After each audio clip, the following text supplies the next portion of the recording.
ఒకసారి సాయంత్రం ఒకసారి పర్వాలేదన్నారు పెద్దవాళ్ళు.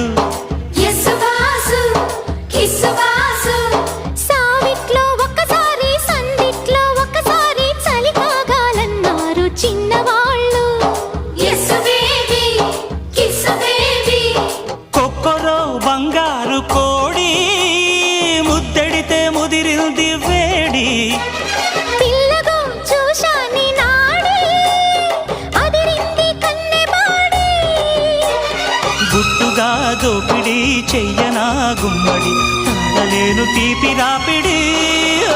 నిన్నేమడగను ఎట్టాడగను ఒకసారి ఒడిలోకి రారమ్మని.